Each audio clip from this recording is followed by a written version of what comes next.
Hello everybody, it is I, am Brian the Pirate, and today's video is going to be a little bit different from what you would usually see on this channel. The reason I wanted to make this video is one, because I played Arkheron and wanted to check it out, but also because I feel like there's going to be a little bit of overlap for two reasons with the action RPG community, so maybe it would be interesting for you to hear the thoughts of a fellow action RPG Andy. The reason I think there's going to be that overlap is one, it's an isometric camera, so like every isometric camera game, people are going to look at that and go, is that an action RPG? And they're going to check it out. It's not an action RPG, although I suppose it technically does touch on that genre a little bit, especially when you realize action RPG is a far wider genre than Diablo-like or Path of Exile-like, depending on your preference, or if you're Rod Ferguson. I digress. The other reason is because a lot of you who watch this channel likely play Path of Exile, and therefore are likely very familiar with the queen of community management that is Bex. And Bex is the new community manager for Arkheron. So if you follow her on her socials, you've probably become suddenly very aware of this game and thought that maybe you should check it out, much like I did. I've got experience in similar games to this. The game itself touches on a number of genres. It's a little bit BR, it's a little bit MOBA, it's a little bit extraction shooter, I suppose you could call it, or extraction looter, perhaps is the better terminology. So if you've played games like Smite, Battlerite BR, maybe even V Rising to a degree, any kind of top-down MOBAs, things like that, you're going to have a general familiarity with what this game is presenting to you. But to better cover what this game is, it is currently in alpha, so do bear that in mind, and that will obviously impact some of the critiques that I have later in the video. But it's a 3v3.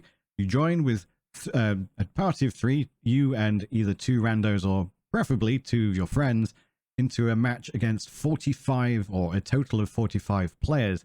You then choose, as you can see on screen now, where you want to drop, and then for a specific time, I can't actually remember how long each round is, you're given the opportunity to kill PvE mobs, like you can see on screen that we landed beside here, loot chests, fight other players, and then towards the end of the round, you are forced to congregate on what are called beacons. And these beacons are like a safe haven from the evil murder fog that closes in towards the end of the round and puts you in a position where you're forced to fight other players.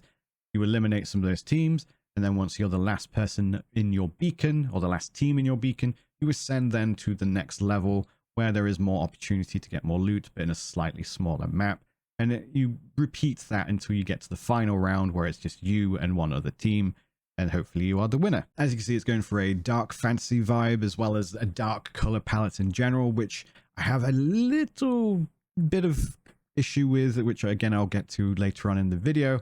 But otherwise, the aesthetic is quite cool. The tile sets are somewhat varied throughout the level. It's the same tile set each match, but the areas themselves, you can almost call them biomes to a degree. So I'm in a flowery section at the moment, and there's a bit more of a temple-esque section, and then there's a bit more of a crumbly section and things like that. And then when it comes to the loot, you can get common items. So I'm currently wearing 2 common items, a shield and an amulet. The common items are usually distinguished by being this like teal/green color. And then you can get special set items. Like I've just picked up an amulet, which is a set item. These set items come in sets of 4. You can get a crown, an amulet, and then 2 weapons. There's quite a bit of variety in the weapons. Some of them are melee, some of them are AoE melee with a little bit of range. Some are slow and heavy hitting, like the great sword. Some are bows with range. You can get some caster weapons, things like that. There's quite a lot of variety. You can't ever have 2 of the same item in both of your weapon sets, but you can go with just 2 melee if you wish, or 2 caster weapons if you wish, or 2 ranged weapons if you wish, or mix and match however you want to do it.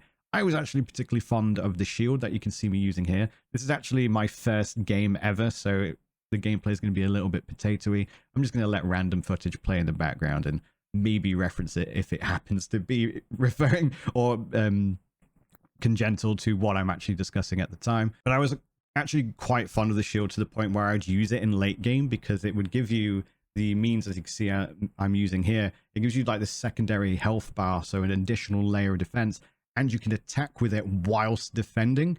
So even though it's one of the basic bitch items, as I would call it, it was one that I would consistently use in endgame because, one, the enemies that you were playing against often didn't expect it because they would think, oh, he's going to have these upgraded items. And two, it was just so powerful. It had like a soft CC where you could bash people out of the beacons into like the murder fog, for example. And also it was good against repositioning those players into corners and things like that, whilst your teammates could be heavy burst builds that would just murder them once you've got them in out of position. Set items, though, they come with a number of benefits. Every item has its own animation. Some are multiple swing animations. Some of them have, like I said, some ranged abilities. And then each item, even the common ones, have a special right-click ability. So there's the shield bash whilst guarding the shield, for example. The bow has like this slightly wider AoE green shot that you just saw slide across the screen there, as well as just the random regular basic attack. Some of the set items, though, can be a little bit more gratuitous in what they can do. There was this, I think I called it the murder lantern, where it was very specifically melee and single targeting, but then you had this throwing ability where you threw the lantern. It had quite a large AoE that would ignite the enemy, and you've got quite a bit of build variety. Some of it's utility that can buff people. You can wall players off. Again, if you play a lot of MOBAs or MOBA style games, you're going to be familiar with the types of variety, and you can tell these sets are meant to fulfill a role. Now, I do have some feedback, not necessarily complaints, but things I would like to see with regards to items, but I'll get to that like later in the video. For now, though, I'm going to start with my complaints, so things that I don't like. Then I'll talk about the general feedback, things I'd like to see improved. And then I'll talk about the things I actually really enjoy and like about the game, so we can finish on a high note. So my first complaint, and this is something I discussed with my teammates whilst we were playing the game, and we all came to the exact same conclusion about this one very specific thing, and that's the camera angle. Now, I'm familiar with isometric games. I'm usually drawn towards them. I play a lot of isometric action RPGs. I've played, like I said, Battlerite, Smite, V-Rising, etc., all those types of games. I'm usually quite okay with having a fixed camera angle. However, and quite literally, we all expressed the same remark when we were discussing this. Somehow, the devs have managed to get the perfect angle to slightly annoy you. The reason it's slightly annoying is you can't quite see far enough ahead of you that you would like to.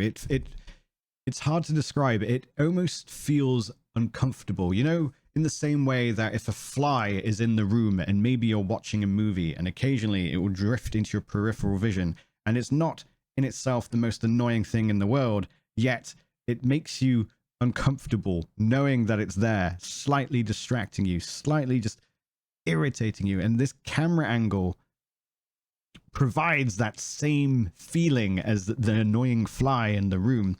And the reason for it is, as I said, you can't quite see far enough ahead of you, and to the point where if you are playing a ranged weapon like the bow, for example, it almost leads you into doing a specific type of gameplay where you end up just trying to blind fire because your projectiles go off screen. So maybe you've chased down an enemy, you know they're running towards their teammates, and then suddenly you're like, oh, well, I can't see them anymore, so I'm just going to fire into the distance hoping that I hit them. And I don't think that's the sort of gameplay you want to encourage. And I think it's something that you're all bound to be susceptible to at one point or another because of this camera angle. Now, I understand why they've gone for this angle. They want people to have enough visibility behind them so they don't get stabbed in the back and, you know, dealing with that frustration. But what I think personally they should do is just lower the angle just a little bit so I can actually see properly in front of me and actually perceive distance properly, as it were, having a horizon line to gauge against, but also just draw the camera a little bit back, because obviously if you lower it, then you won't be able to perceive or have as much field of view of what's behind you. So just draw it a little bit back just to make up for what is lost by lowering the angle. But all the same, I do really think they need to lower the camera angle. My next complaint is potentially something that's already on the roadmap to be addressed anyway. As I said, the game is in alpha, so some of the things that I'm going to have issue with may well just be because they haven't designed it yet and we're dealing with placeholders. But the next complaint I have is the map.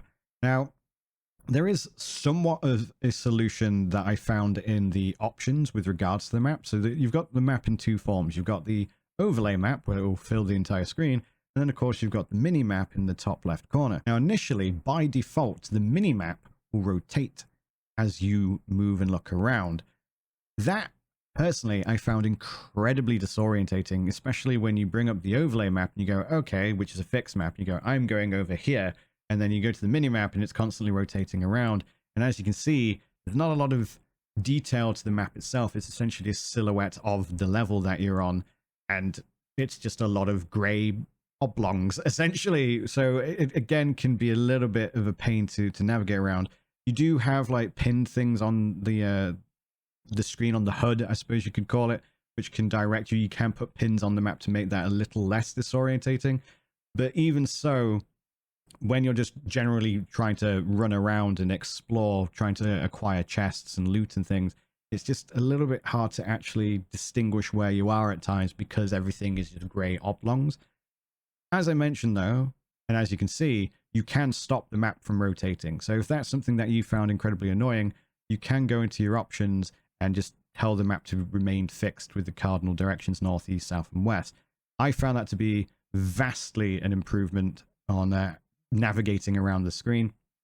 As you can see, there's the overlay map as well.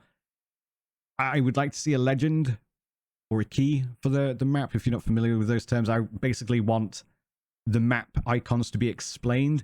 There were times where I'd bring up the map and then one of my teammates would be like, what does that mean? I'd be like, I don't bloody know. Like, I don't know what that is. And you would only ascertain what something was once you had gotten to it, try to do whatever it wanted you to do at it, and then you'd be like, oh, it turns out this is a waste of our time because we can't do it yet, or it's something that we don't want to do at all. Again, this is something they'll probably fix over time, where they'll make the game a little bit more glamorous, or I hope that's their intention. If it's not, like I said, please just make the details on the map a little bit clearer, add a legend so we can actually see what these things mean, and it will just make especially the newer player experience a lot more fun and engaging. The next complaint, coincidentally, is this screen here. It is the inventory screen. Now, in fact, I'll briefly pause so you can see what I'm looking at. The issue I have with this screen, you can see that you've got your 4 weapon slots. You've got the means to drop items if you wish, including currency and things like that. But these items, you don't know what they do until you bring up this screen. And as you can see, one, it's not particularly glamorous. Again, I imagine the UI is mostly placeholder and it's going to become a lot more glamorous over time, but it's also full screen. This type of game, time is of the essence. You don't really have time to bring up this screen and then pass through all the information about what your items do. And each item, every item is distinct. It is unique. It has its own attack animations, its own abilities, its own upgrades, its own set bonuses. For example, the common items, we've got the bashing shield, you've got the bashing combo. It tells you the melee damage. Each swing of the animation is a 3-hit melee combo and what that damage is. You've got the block and bash. It's got the block and then displacement. It's got some keywords. They are somewhat helpful once you become more familiar with the game. Some of them are not explained to you there. I think there was one earlier that I saw that was steadfast. And again, my teammates and I were like, what does steadfast do? And we're like, I don't know. Let's find out and hope it's something useful. You've then got the ability data as well. So the melee damage, it has a cooldown. It has a durability of 300 HP. You raise your shield to block damage, attack while blocking to bash.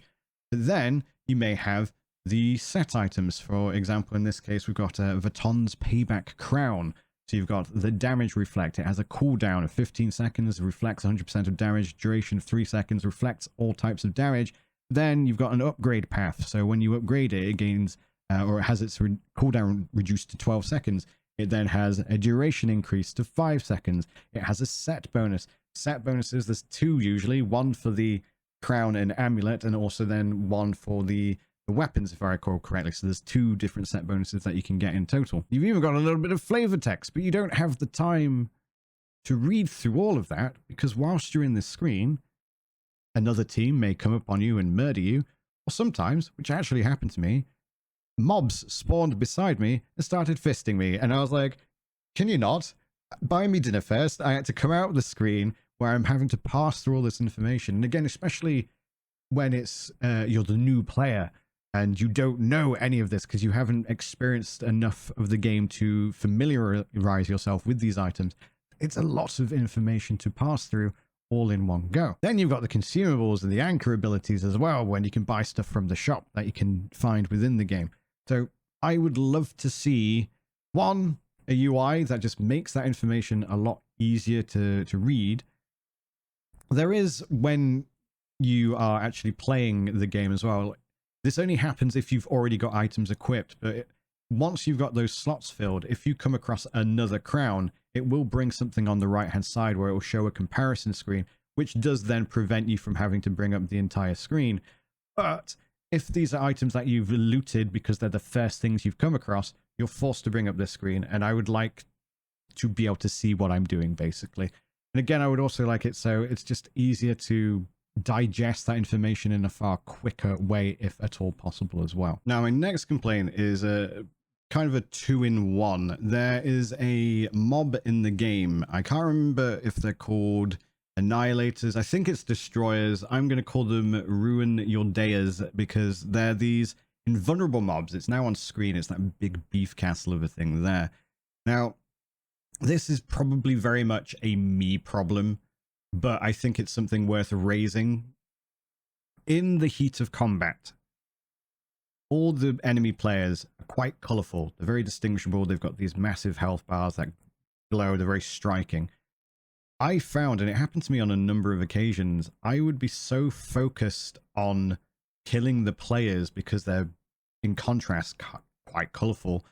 I would get targeted by the Ruiner of Daya and not even realize it. I would just be blind to its existence because it's this large, albeit large, kind of gray-brown blob, and I just perceived it as scenery, and it would interrupt fights, and sometimes I'd be winning like a 3v1 and then suddenly get murdered by the thing with its massive damage.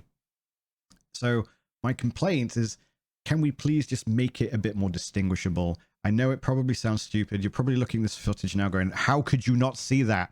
And I can't give you an accurate answer. All I know is that I would hyper focus on killing players that are basically Christmas trees as far as my eyes were concerned, and then the big beef castle thing would just murder me and ruin my day. Hence the Ruiner of Daya, or the Ruin of Daya. My other complaint is, as I mentioned, it's invulnerable as well. I understand the point to these creatures. They are a hazard. They are something to interrupt and disrupt the combat. However, it's slightly annoying. Like, I like the idea of having this hazard that can screw around with you and disrupt the flow of battle. I wish it wasn't invulnerable. In fact, and this could be something that could empower the game's enjoyment, is I would like it to be something that can be killed. It just takes a hell of a lot to do it, but then there's a good payoff for doing so. Maybe it is so difficult to kill that it's potentially tempting to call a truce with an enemy team, try and kill it together, focus it down, and then fight for the loot it drops thereafter, because it's something that is so rewarding that you're absolutely going to want the loot. Maybe it's already upgraded items, for example, something to that effect. I would much prefer to see that rather than just this annoying disruptor of combat that is invulnerable and can chase you down all the time. Again, I understand why it's there, and I kind of like that there is a hazard to be feared, but it is in a slightly irritating way, so I would like to see some adjustments made to that. I would say they are my core complaints with the game currently. There wasn't a lot of them. Obviously, the game's in alpha, as I've mentioned before. I imagine a lot of this stuff is going to change over time, be improved upon, and may already be on the radar of the devs, who knows. But I wanted to mention these things nonetheless, just because they are things that I think would improve my enjoyment if they were addressed and improved upon. Next, I want to talk about just general feedback that I have. These aren't necessarily, again, complaints. They're just things where I'm like, I like this, but I think it could be better, for example. So the first bit of feedback is variety. I would like to see more variety. There's already a substantial amount of variety in various aspects of the game, but there are a few things where I would like to see just a little bit more to keep things feeling a little bit fresh. First and foremost, I would love to see more variety in items. There's already a fair amount of items in the game, and you are incentivized to kind of lock in on a particular set. So if you find one or two items from the same set, more often than not, you're probably going to stick with that set and want to find the remaining like 2 pieces until you have all 4. It gives you this extra ability, like an ultimate. I think you gain some extra defenses and stuff because you kind of permanently evolve into this ascended being. But I would like to see even more, and that could be potentially because I'm PoE pilled and I just like having all the options and having a giant sandbox to play with and having as many things to change and do as and when I want. I'm always going to be someone who wants variety. Now, when it comes to items, I do understand that there would be some complications with that. Obviously, the larger the item pool, the less likely you are to find complete sets. I have somewhat of a solution to address that in a moment, but also it would be nice to not be incentivized to just get full sets. During the trailers, they're like, oh, you might be able to find combos where maybe you've got 2 different sets and you got 2 items from those 2 sets, for example. And there were occasions where I did do that. But overall, in the vast majority of times, I felt like I was outgeared by players that had an entire set, even if that entire set wasn't necessarily a set that played to their strengths. You just get so much more additional power by having a full set in comparison to having 2 part sets or partial sets. My solution, however, if you were to have even more items in the game, is basically when you start a new match, the match will go, okay, these are all arbitrary numbers, but say there's 100 sets in the game, and you'll go, here's 10 random sets from that item pool. That's what can be discovered on or in this match. Then in the next match, it goes, here's 10 random sets that I've picked from that item pool that can be found in that match. Sometimes you'll see the same set in a back-to-back match. Sometimes you won't. That way, you've got way more variety. It would also stop people from just playing one build all the time, which I think is a little bit annoying, especially in a game where balance is going to be really important and almost impossible. More specifically, perfect balance. There was a set in the game called Grimwolds, I believe it was, where it was a kind of a caster set, and the 2 weapons gave you lightning abilities, and one in particular allowed you to place a turret which would auto-target and shoot you, and then you had your own basic ability, which was a ranged auto-targeting zap that fired at 1,000,000 zaps per hour and was incredibly powerful. There were times where we would play matches, we played for 5 hours, and we would see the same teams quite frequently, because obviously you tend to be in the same rotation. And there was one player, I'm not going to call them out, but there was this one particular player who literally played the exact same build each and every time, because if you kill enough things, you will find the items that you want. And it was this Grimwald set, and it was incredibly frustrating because it was the only every time we came across him, he would have the auto-targeting fly zapper build of Nope, and it was just like, oh, can you please play something else? So it'd be nice where you are forced to make and learn different builds. I think that adds to the competitive aspect of the game, and I think it's just nice to have difficult decisions, because when you're forced to make difficult decisions, it's a lot more satisfying, or at least I found it to be a lot more satisfying when I overcome those difficult decisions and end up making the right choice and having to play a variety of builds and learning more of the game and expanding upon my knowledge, if that makes sense, if you get what I'm saying. So that would be my solution. Just make the item pool massive, but in each match, it just takes a portion of said item pool, randomizes it each time, and then that way you get all the variety without losing out on being able to build entire sets. Sticking with the variety theme, I would like to see more variety in the like level design. There's kind of like biomes, but you get very familiar with those biomes very, very quickly because it's the same like 4 or 5 of them. Maybe there's more, I don't know. But you basically, it's essentially like the same map. It's somewhat procedurally generated, but I would just like to see different towers.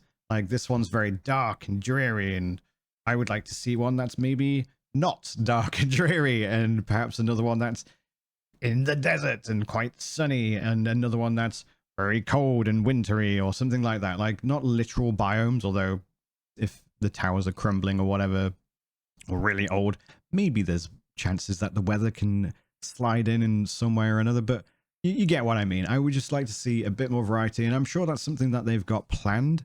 I would also like to see more variety in the monsters, the mobs that you get on screen. Again, they could probably go with some procedural generation where it goes, these are the tile sets or biomes that we're going to use in this match, and here's a plethora of random mobs that you can have, rather than just the potato run at you dudes, the mages, the Ruiner of Dea, and then the slightly bigger mobs. I think there was like 5 different mobs in total, if I recall correctly. So I would like to see that vastly expanded on.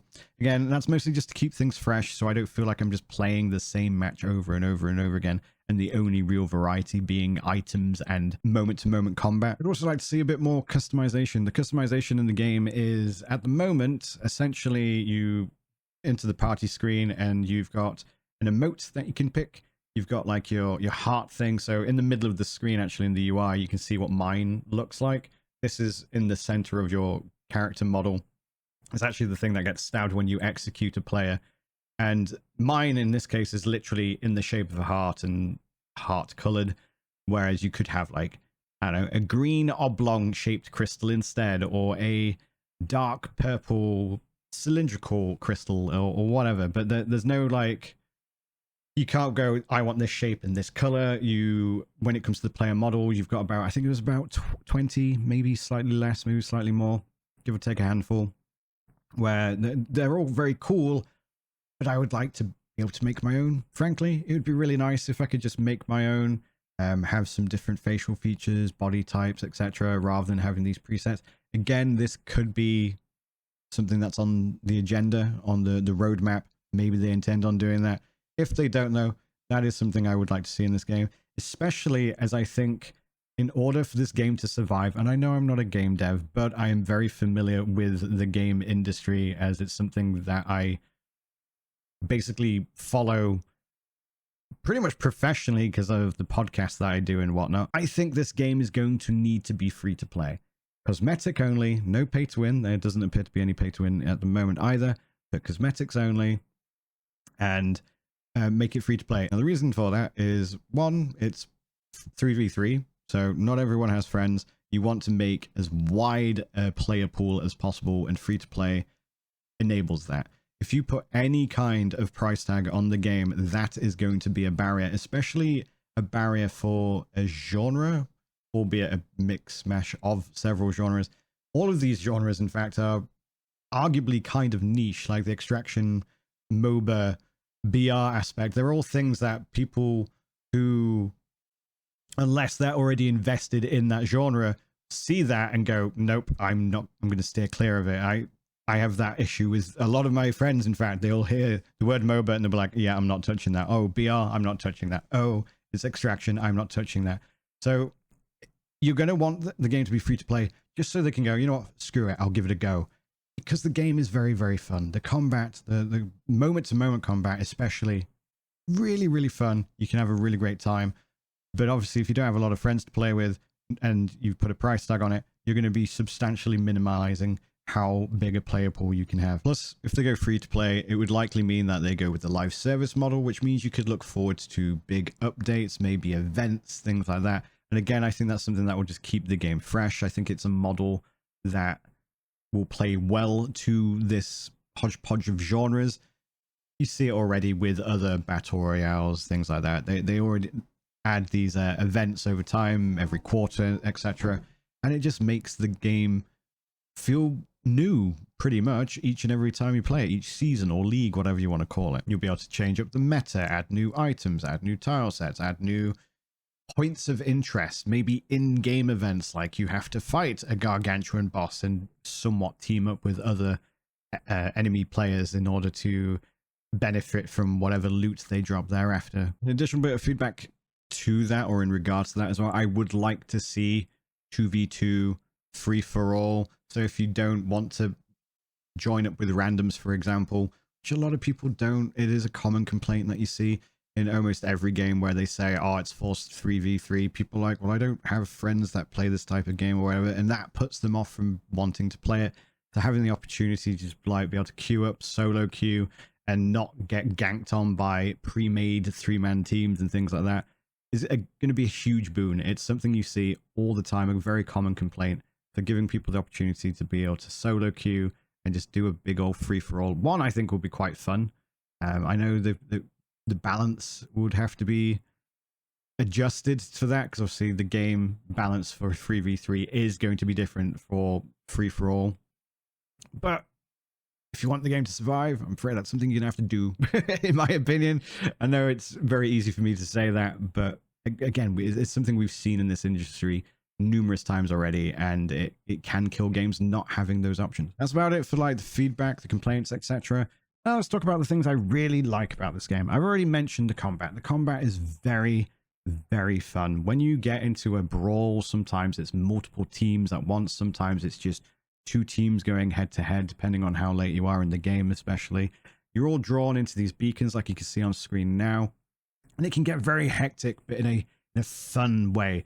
You've got the variety in the items. I had a habit of going for the shield and then the lunging items. I believe I may have mentioned it earlier, like the Adani set, where there was the this lunging hook, I believe it's called, and there's also these claws that both have a similar skill where they hook into the enemy and pull you towards them. Big fan of that. I usually try to stick to that kind of archetype of initiator and then just wail on them, whilst my teammates would then try and murder them from the sidelines, as it were. You'd have other players that would lean into archetypes where they would be a bit more utility based, where they could bring up a wall that would block off maybe someone who overextended, things like that. You could have people who would just buff your team with or debuff the enemy team with blinds, things like that, or give you extra damage, things like that. It was a lot of variety, a lot of team synergy, and a lot of player fantasy. Like, as you can see here, Waterbird, he's got like this little minion guy that actually did healing and damage and things like that. You could wear crowns that had like a minion-like aspect to them, or you could have like the assassin type of archetypes.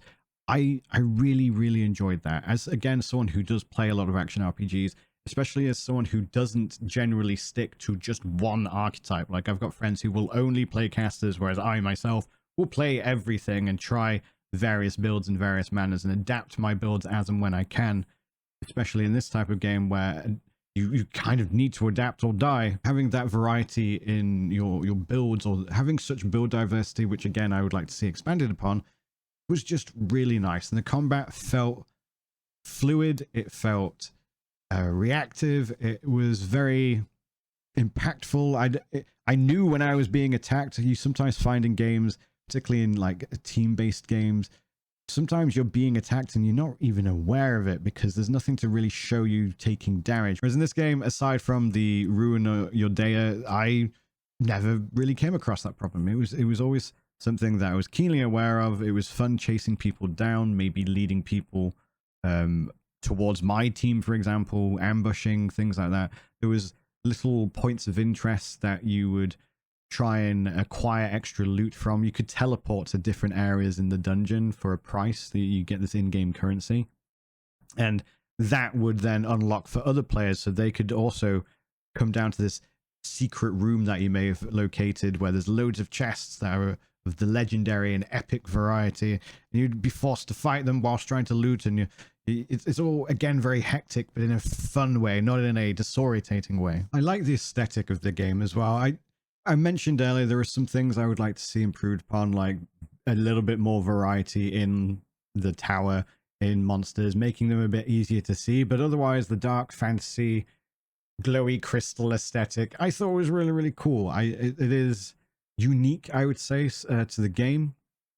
And it's something that I can see myself doing some fan art for in the future as a little budding artist. Overall, though, I'm going to be playing again next weekend, probably with the same chaps that I was playing this last weekend, because it was a good, fun 5 hours. Even when we were losing, when we were winning, when we were confused by what things meant on the map. Overall, we did have a really good time, and it is something that I'm looking forward to, especially if it's something that they do as like a live service. And I know some of you are going to hear that term and be like, no, not more live services.